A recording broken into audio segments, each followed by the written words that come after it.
viewers to yet another interesting episode of Pilgrims of Hope, the program that is here to help us understand the Bull of Indiction by our Holy Father, with a theme: Hope does not disappoint, space non-confounded. I am your presenter as usual, Grace Casapato. I am not alone today in the studio. I am joined by my co-presenter, Stephen Chongo. Stephen, welcome to the program. Thank you so much, Grace. It's good to be here as usual, so that we get to know more about, what we are looking at, Pilgrims of Hope. Okay, today we are joined by Father Athan Tembula, as usual, to help us discuss the topic of the day, which is nurturing our elders, wisdom and hope in the elderly. Father, welcome to the program. Thank you very much. How are you? I'm good, I think. Well, You're aging gracefully. Gracefully. so we can call you our elder. The one we should call elder here is Mr. John. Oh! Yeah. Okay. His grace. So today we're actually focusing on people like you. Like me. Yeah, and even beyond. Yeah, Father, today we are discussing nurturing elders, Yeah. wisdom and hope in the elderly. How can we get these elderly people, we want the knowledge from them. They have the experience of how life is and how they can deal with it. Though they can make a few mistakes as they grow, but obviously they learn and they can tell us on how we can avoid such mistakes in the future. How can we get these elders to tell us their own experience of life? Because you know that there have been a lot of stereotypes against the elders. Okay, people believe that, or some people believe that when somebody, ages or gets into that zone of life, they might start witchcraft. They might become a witch. Yeah. Or they might just become too stubborn to live with. Or what else do people say about the elderly? They call them deity because they don't have the strength to actually take up themselves like they used to. Yeah. So there are so many stereotypes, and I think it's important for us to indicate and to talk about the value of somebody when they ages, when they get into that zone of life. And the Holy Father is quite clear on the situation of the elders, that these people are just like what we say in Pemba. I don't know if you understand that. No, I don't. Yeah. Yeah. So it's a blessing having the elders around. Pamushi village setup, when you have the elders, there are those that are referred to as the elders, Abakolochi, in Konkotela, those who are in the evenings of their life, those who hold the history of the place, of the village, of that particular society. They are a special group in that society, because they hold the wisdom of the land. So it's important for us to recognize them as a blessing rather than as any of those stereotypes that we know about people that age, people that get into that zone of life. By the way, all of us are going to age if we don't die earlier than that zone of life. No one remains young forever. We are going to get to that place by the grace of God. So it's important for us to understand that the elders in our communities, in our villages, in the church, wherever we are a blessing. They hold the wisdom of the place where we are. And these are the kind of people that we have to run to in order for us to tap the grace, to tap the wisdom, for us to be able to transmit to those that are coming behind us. So Yeah, let us run away from, let us get off the stereotypes, okay, and look at them as a blessing, and not as witches, and not as stubborn, not as difficult to live with, not as any of those things that we say about them, but as a blessing among us. Okay, how can we get them to share that knowledge that they have, the experiences of life that they have, just like you said? I think the first thing is to deal with the stereotypes that you mentioned, yes, but how can we get them to give us this insight of how we should deal with life, and how there are certain things that we don't know. It's not just about life, but certain things that we need to learn from them, cultural values and some other things that we need to learn from these elderly people. How can you get them to actually educate us about these things? You know, it's important to involve them in the life of the community. Involve them even in your personal life. If you have a grandmother, you have a grandfather, involve that person in the activities of your life. These are people that have walked almost all the roads of life. They know that if you take this path, possibly to lead to that destination. You take this other path, possibly you find yourself in that place. They know that because they've lived here on earth longer. Of course, maybe they grew up in an era when there were they didn't have certain things that we have today, and so they might not, to some extent, understand some of the trends that are there today, some of the gadgets, some of the things that we are using. Okay, they might not understand those things. Fine, but that does not take away anything from the fact that they have walked so many roads to be able to advise you wisely on which road might take you to the correct place. So it's important that we recognize them first of all, we recognize their value, but also we involve them. Don't sideline them. You know, that would be the opposite of involving them. Like, because sometimes they are sidelined and they feel even sidelined because you don't go to them anymore to talk to them, to have a chat with them about what is happening in your life. You don't want to, because they are old-fashioned, they are old school and so on and so forth. So they don't really understand what you are going through. They don't really understand your life. But to the contrary, they actually do understand your life. They actually do understand what you're going through.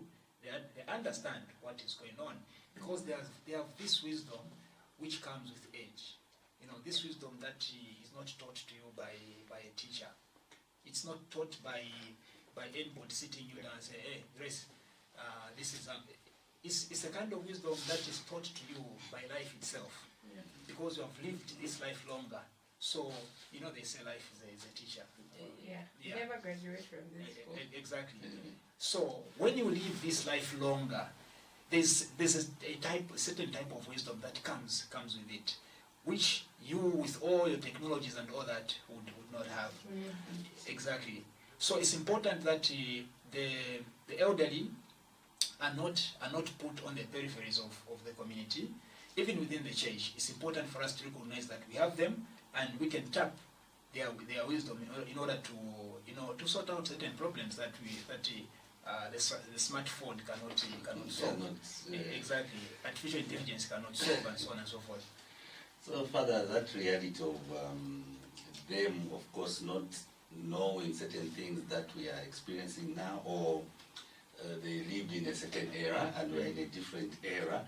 So how then can the young generation try to, even if there are certain things they don't understand, how can they maybe strike a balance between, or how can they carry over what the elders know or knew and what they know today, and they even feel, no, what my grandpa used to know can't work now.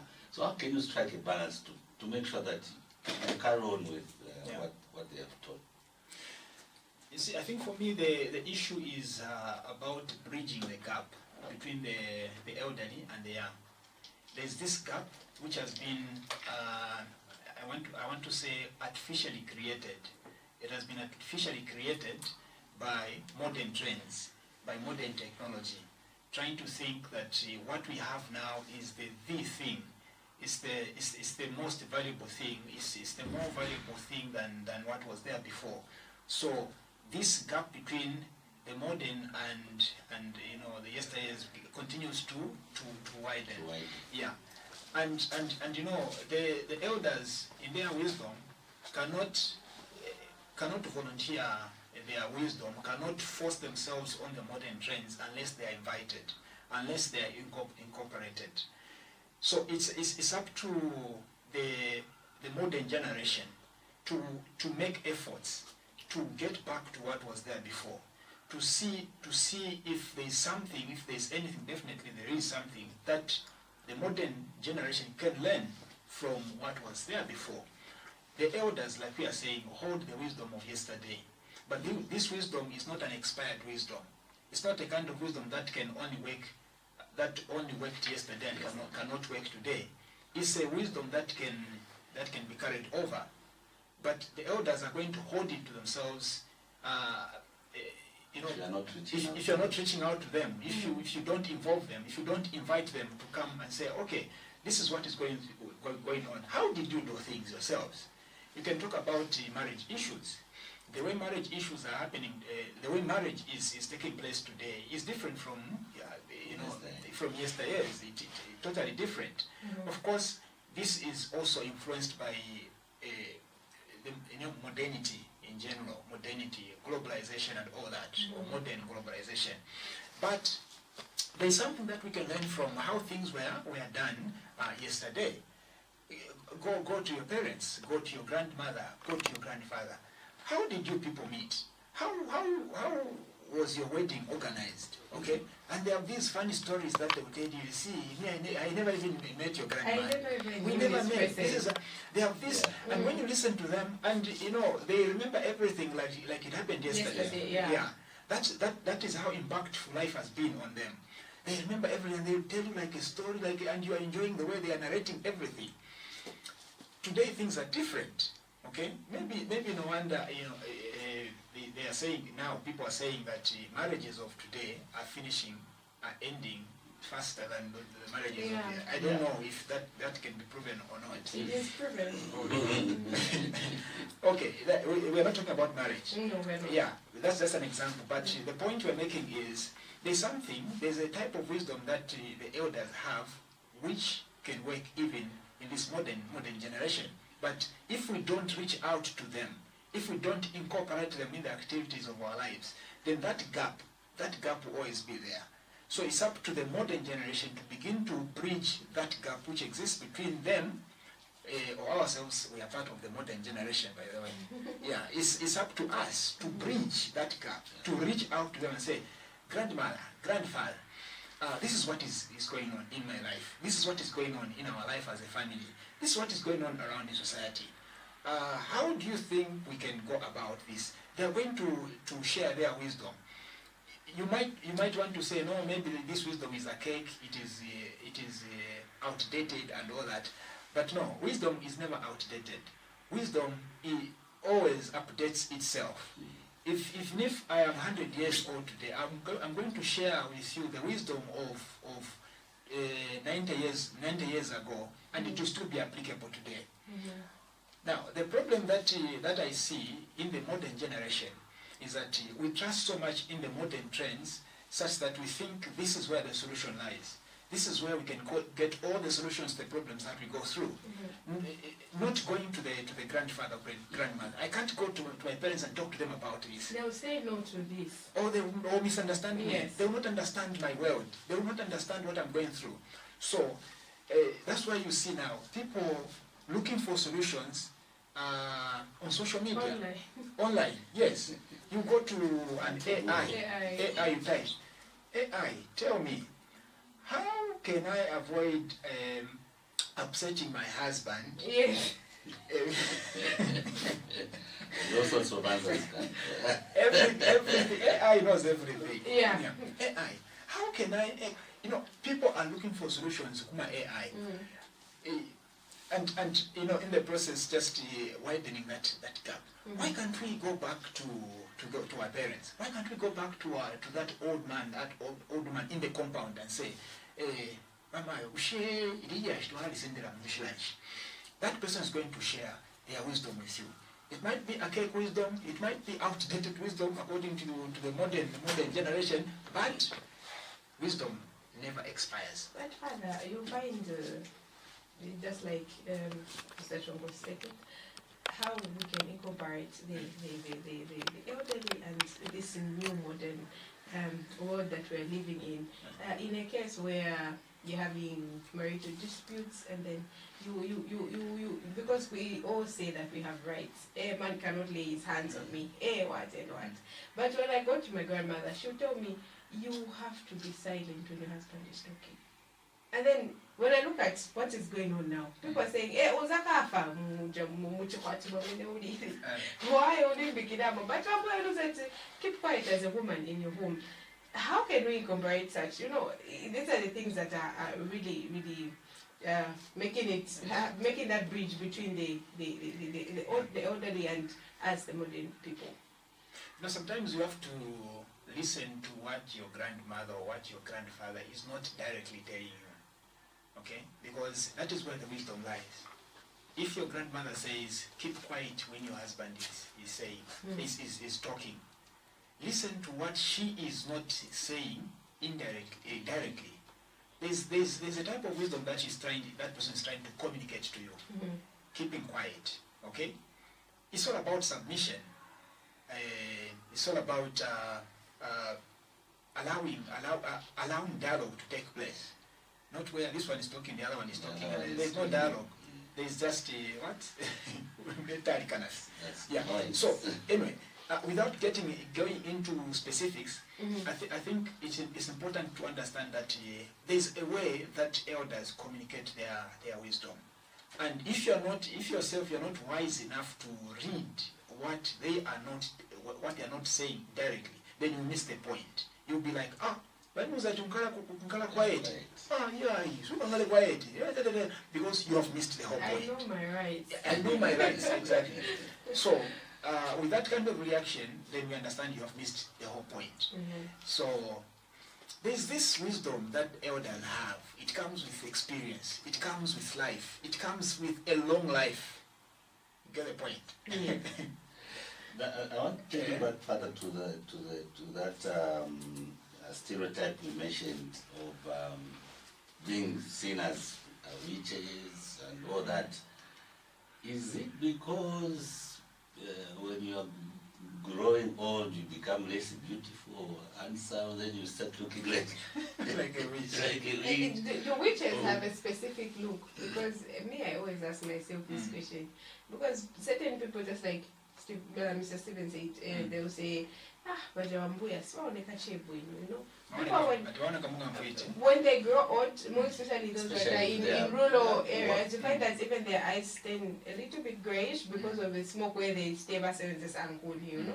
And then this person will just come, you don't know. Just because, so I always ask to say, hey. You see, there's an image, an ideal image that is attached to witchcraft. Okay, when you mention witch or wizard, there's an image that comes to your mind. It is an ugly image because witchcraft is ugly. Okay, wizardry is ugly. So that is the image. Even when you tell a child, a kid, draw a witch. See the kind of picture the child is going to draw. A long heart. Exactly.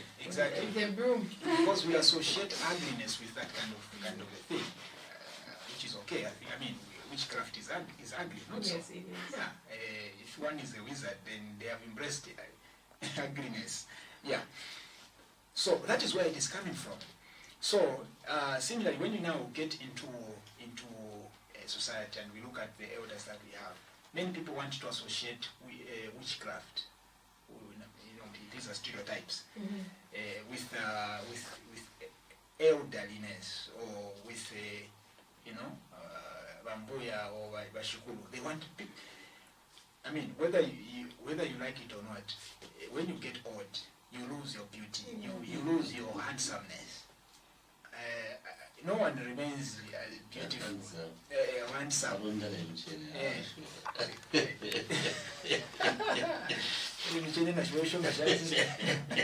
You see? So whether you like it or not, you are going to lose your beauty, your ugliness. Everybody loses that.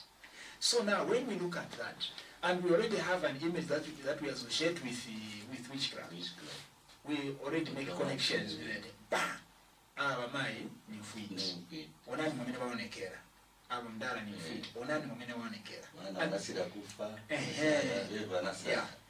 And that is how we build and massage stereotypes. Yeah. But is it true that when somebody gets old, becomes a witch, or when somebody gets old, they begin to look like a witch? No, it's not true. You know, it is biological that you lose your beauty, you lose your handsomeness, but that does not make you a witch, or does not make you look like a witch. Unfortunately, many people in society want to make those associations, want to make those connections, and these are the stereotypes that we have to begin to break. When somebody gets old, first of all, they become vulnerable. They are not as strong as they were. They can't go out and work for themselves as they used to. Slowly, they begin to depend on other people. Now, if those people that they depend on are not taking care of them, they are already looking old and ugly. Okay, no, not ugly, but wrinkled. I mean, everybody when they get old, Grace, you get a wrinkle as well. Just wait, just a matter of time. Now, if I have a grandmother, okay, or I have a mother or a grandfather or a father who has lost their beauty, and I don't take it upon myself to take care of him or of her, then people out there are going to associate witchcraft with them, to say,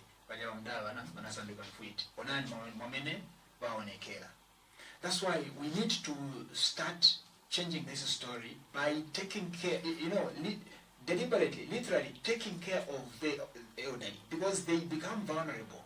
They become weak. They are not as strong. If they are still strong in their old age, they are able to take care of themselves. They are able to go out and work and buy perfume, buy lotion, buy what, eat well, dress properly. They are able to do all that. And nobody is going to point a finger at them and say, "Fruit." No. Okay? Now, the problem that we have is when somebody gets old, we slowly begin to distance ourselves from them. And sadly, even within the family circles, Makolo, Bakaramba, the children now are independent, they are working good jobs and all that, and they have these parents who have reached old age. Now, what you see there is a gap between the parents and the children. You begin to, no, I'm busy, I have my own family to take care of, I have my own, so you begin to detach yourself from your parents because, but one thing that you forget is that your parents have reached a point of vulnerability and they need you so that they continue to look good, they continue to dress well, they continue to, to eat well, they need you. If they had the strength, they could go out and work for themselves and do everything for themselves. But now, they can't because okay? The body is tired. The body is tired and they can't do any of those things. So it's up to you now, as a child, to ensure that you bridge that gap between yourself and them. Go to them and see how they are doing. Are they okay? Are they? Otherwise, if you just detach yourself from them, you know what is going to happen. They will stop looking good. They will stop wearing nice clothes. They will even begin to look older than their age. All right. And when that happens, of course, even maybe their house will not be that good looking either. And when people now in the compound look at them, they will begin to say, "Osa enda baja panugo baja ni mfuiti."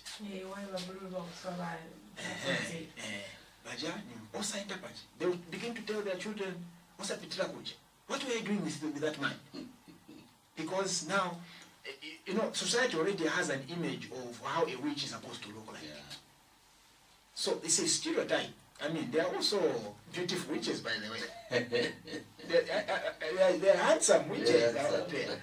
And nowadays, I think witchcraft, it's even running even through the young generations. Yes. It's not only old people because It's a- nowadays. You see, this is a stereotype against the elderly. Okay? Anybody, not even nowadays, even years back, anybody was a witch. Even now, even now, in fact, now it is even worse. So we have to break these stereotypes because these are the things that are making society not to take care of the elderly. Yeah. And the Holy Father in his document is saying, you see, to reach old age is a blessing because not everybody is reaching that old age. So if you have a father, if you have a mother, you have a grandmother, you have a even great-great-grand who are still alive, that's a huge blessing. It's a big one because there are a lot of people out there who lost their parents a long time ago, who lost their grannies a long time ago. If you still have those people in your life, it's a huge blessing. Go bridge that gap, reach out to them. Take interest. What is going on in their life? Do they have good clothes? Are they eating well? Are they able even to take care of themselves? Or should I take them in? Should I bring them to my house so that I take care of them? Now there's a trend which is growing. I think this is something that has come with globalization, with modernity. It's quite rife in the Western world, where when a parent gets old, they are taken to old people's house. Yes, home. Yeah. Even now we have that in Africa, even in Zambia. It's growing. They're investing. Exactly. So I mean, in Europe and in the Western world in general, it's something that is okay. Like it's common, and then once in a while you visit them. You're even paying for their medicals there and everything, and yeah, it's for them it's fine. But for us in Africa, no, it's not fine. It's not okay. Take care of them yourself. Don't. Sometimes you want to think, if I pay for their lodging in that old people's house, then I've taken care of them enough. No, you have not. Because in their vulnerability, they're being handled by people they don't know. People they've never lived with. There is no, exactly. Your mother, your father has become a baby, literally a baby in their old age. You know what happens when, let's talk about a baby, like literally a baby. A baby needs a motherly touch. A baby needs to grow up in an environment where he or she feels connection with the people, a type of connection with the people that are around. When a parent grows old to a certain extent, they become like a baby. Yeah. They need people that they know to be around, the people that they have lived with to be around, and that is what gives them joy. Now, when you put them in an old people's house, and you even pay, say Zambia, I'll be coming there once in a while, or once a week, or once because I have my own family to take care of. I'm busy and all that. Still, if it is an abusive workers there. And sometimes that is the case, because